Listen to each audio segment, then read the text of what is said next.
Hi, happy Thursday. Welcome back to my cabinet series. Today we're going to talk a little bit about the finishes on your cabinets.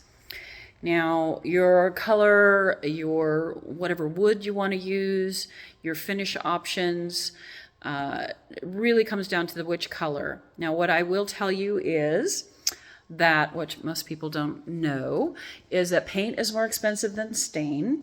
It's more difficult to apply. It's even more difficult to keep perfect looking, especially in solid wood doors and face frames. Wood expands and contracts, and paint doesn't necessarily like that all the time. So be aware of that. Paint is more expensive, not less.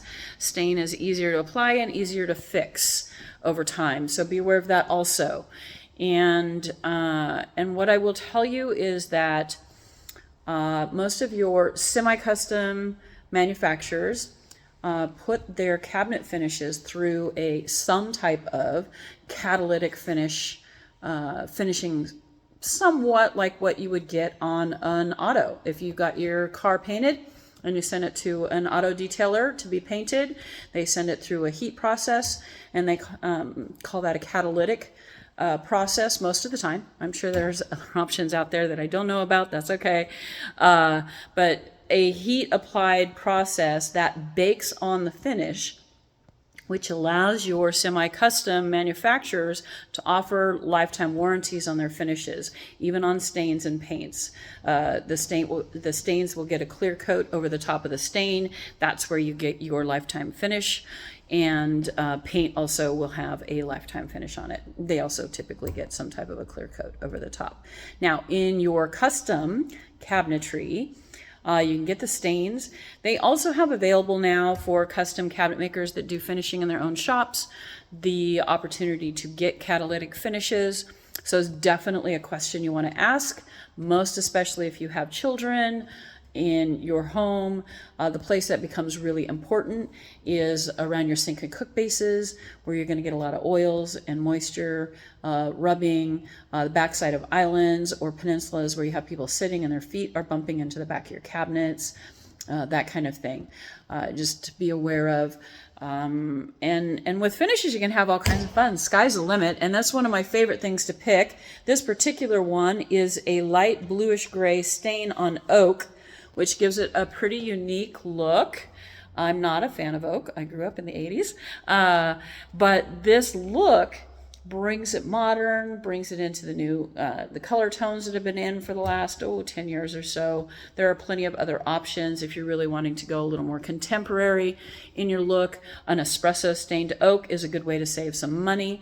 Oak is typically the least expensive wood that you can use as your door and face frame. When you're doing solid wood. It often comes as a surprise to people. It's also a real hardwood, so it holds up to abuse over time very well. Not everybody's a fan of the grain pattern. I completely understand.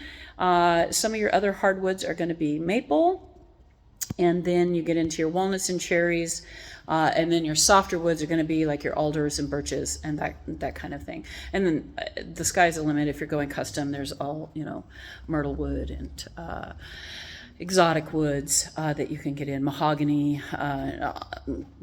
Again, the sky's the limit on that. And you can go all out to add color options and inlays and all kinds of fun stuff with the finishes. But the actual finish that we touch, where we put our fingers, where we touch our cabinets, we want to make sure that we're getting the best bang for our buck. So you want to double check that your custom cabinet maker is using some kind of a catalytic finish, what their warranty is on that finish. Can you come back to him in 5 years because suddenly the front of your sink base is not looking as fabulous as it did when it got installed? It's gotten rubbed and wet, and the finish has started to wear off. You want to make sure that that's not happening after you've spent a good chunk of money. Usually over half of a kitchen remodel budget is in cabinets. So you want to make sure you're getting a really good quality product for your money. And I think that's it for most of the finishes. There's some new options out there, thermofoils and some other vinyl type surfaces that are vacuumed on, melted and vacuumed on, or glued, or combination thereof. They are over press board, so be aware of that, and make sure that you know what warranties that you're looking at in those processes. But you can get some pretty cool looks in those also, especially if you're going with a more contemporary frameless look on those. So that is it for finishes today. Thanks for joining me again, and I hope we're not getting bored with my backdrop, as it's basically been the same, but more about cabinets next time. We're going to be talking about cabinet hardware. Okay, thanks.